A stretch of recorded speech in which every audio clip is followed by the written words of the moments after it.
Okay. All right. Delay will change this. Seeing, I don't understand why these don't work. Where are my green ones?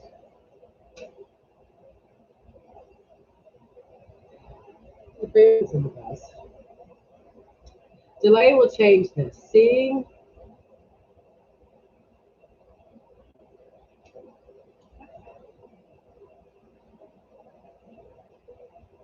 us hesitate to follow up our advantage, our men. Oh, really? The minister was obliged to hesitate, for he knew of no explanation that would sound well. Moreover, he was not used to being catechized in this fashion. Okay.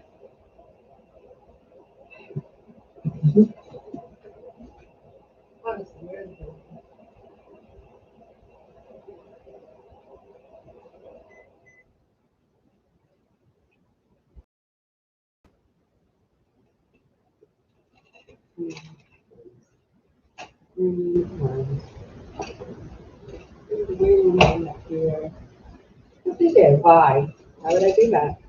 Why would I put phrase in here?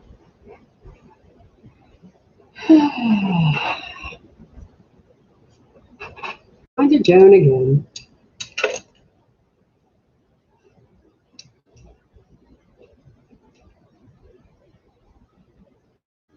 Putting a lot of sugar.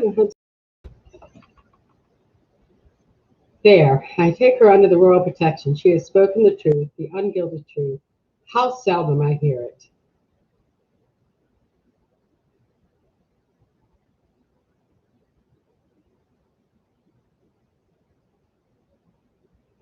Well, well, well.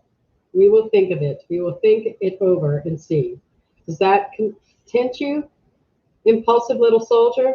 The first part of the speech sent a glow of delight to Joan's face, but the end of it quenched it, and she looked sad. And the tears gathered in her eyes. After a moment, she spoke out with what seemed a sort of terrified impulse and said, "Oh, use me, I beseech you, use me. There's but little time, only a year. I shall last only a year. Why, child, there are 50 good years in this compact little body yet." Oh, you err. Indeed, you do. In one little year, the end will come. Ah, the time is so short, so short. The moments are flying, and so much to be done. Oh, use me, and quickly. It is life or death for France. Even those insects were sobered by her impassioned words. The king looked very grave, grave, and strongly impressed. His eyes lit suddenly with an eloquent fire, and he rose and drew his sword and raised it aloft. Then he brought it slowly down upon Joan's shoulder and said, "Ah, thou art so simple, so true, so great, so noble, and by this accolade I join thee in the nobility of France, thy fitting place.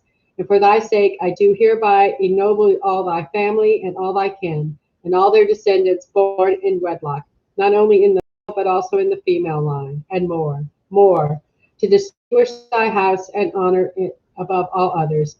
We add a privilege never accorded to any before in the history of these dominions.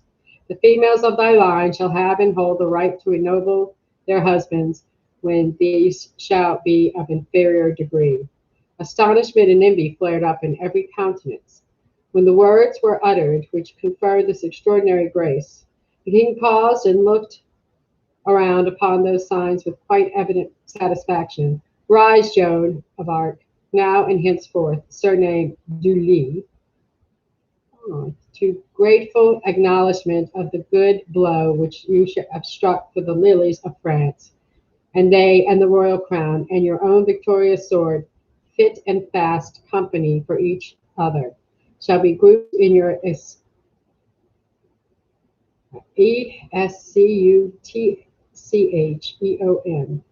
I just realized in my dreams I was spelling. I don't know why. This is not echelon. Escutcheon. Maybe it is echelon. There's no L. Escutcheon. And he and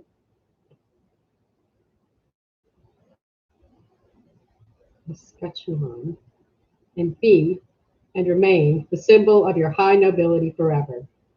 As my Lady Julie rose, the gilded children of privilege pressed forward to welcome her to their sacred ranks and call her by her new name. But she was troubled and said these honors were not meet for one of her lowly birth and station, and by their kind grace she would remain simple Joan of Arc, nothing more, and so be called. Nothing more, as if there could be anything more, anything higher, anything greater. My Lady Julie, why it was tinsel, petty, perishable, but Joan of Arc, the mere sound of it sets one's pulse a leaping.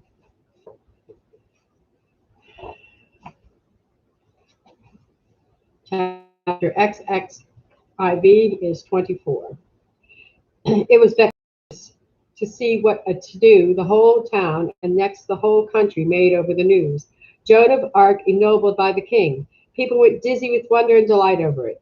You cannot imagine how she was gaped at, stared at, envied.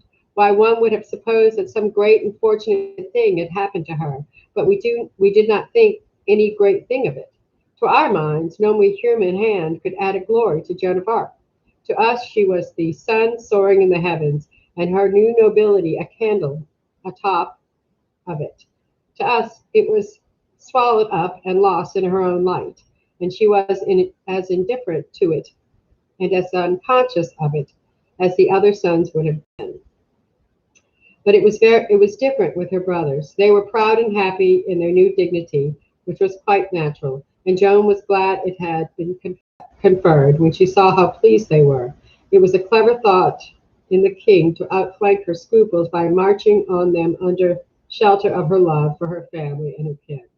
Joan and Pierre sported their coat of arms right away, and their society was courted by everybody, the nobles and commons alike. The standard bearer said, with some touch of bitterness, that he could see that they just felt good to be alive. They were so soaked with the comfort of their glory, and didn't like to sleep at all, because when they were asleep, they didn't know they were noble. And so sleep was a clean loss of time. And then he said, they can't take precedence of me in military function and state ceremonies, but when it comes to civil ones and society affairs, I judge they'll coolly in behind you and the knights and Noel, and I will have to walk behind them, hey? Yes, I said, I think you are right. I was just afraid of it, said the standard bearer, who's the paladin. Funny little character. With a sigh. Afraid of it. I'm talking like a fool, of course. I knew it. Yes, I was talking like a fool. Noel Rangusen said musingly, yes, I noticed something natural about the tone of it. We others laughed. Oh, you did you? You think you are very clever, don't you? I'll take and wring your neck for you one of these days, Noel Rangusen. The Sieur de Metz said, Paladin, your fears haven't reached the top notch. They are way below the grand possibilities. Didn't it occur to you that in civil and society functions, they will take precedence of all the rest of the personnel staff, every individual of us? Oh, come. You'll find it so. Look at their as I can't believe I've not seen this word before. It's look at their I'm gonna have to look it up. Escutcheon. Xion. Escutcheon. Its closest feature is the lilies of France. It's royal, man, royal. Do you understand the size of that? The lilies are there by authority of the king. Do you understand the size of that? Though not in detail and in entirety, they do nevertheless substantially quarter the arms of France in their coat. Imagine, imagine it, consider it. Measure the magnitude of it. We walk in front of those boys. Bless you, we're done. That for the last time. In my opinion, there isn't a lay lord in this whole region that can walk in from them, except the Duke of Alençon, Prince of the Blood. You could have knocked the paladin over with a feather. He seemed to actually turn pale. He worked his lips a moment without getting anything out. Then it came. I didn't know that, not the half of it. How could I have been an idiot? I see it now. I've been an idiot. I met them this morning and sang and sung hello to them just as I would to anybody. I didn't mean it to be ill mannered, but I didn't know the half of this that you've been telling me. I've been an ass. Yes, that's it. There it is. I've been an ass. Noella and Goosen said in a kind of weary way, that is likely enough, but I didn't see why you should even be surprised by it. You don't you? Well, why don't you? Because I don't see any novelty about it. With some people, it is a condition which is present all the time. Now, you take a condition which is present all the time, and the results of the condition will be uniform. This uniform will, in time, become monotonousness by the law of its being, and it's fatiguing. If you had manifested fatigue upon noticing that you had been an ass, that would have been logical, that would have been rational. Whereas it seems to me that to manifest surprise was to be again an ass, because the condition of intellect that can enable a person to be surprised and stirred by inert monotonousness is a. Now that is enough, Noel Rangusen. Stop where you are before you get yourself into trouble. And don't bother me anymore for some days or a week, and it please you, for I cannot abide your clack. Come, I like that. I didn't want to talk. I tried to get out of talking. If you didn't want to hear me clack, what did you keep intruding your conversation on me? I never dreamed of such a thing. Well, you did it anyway, and I have a right to feel hurt, and I do feel hurt to have you treat me so.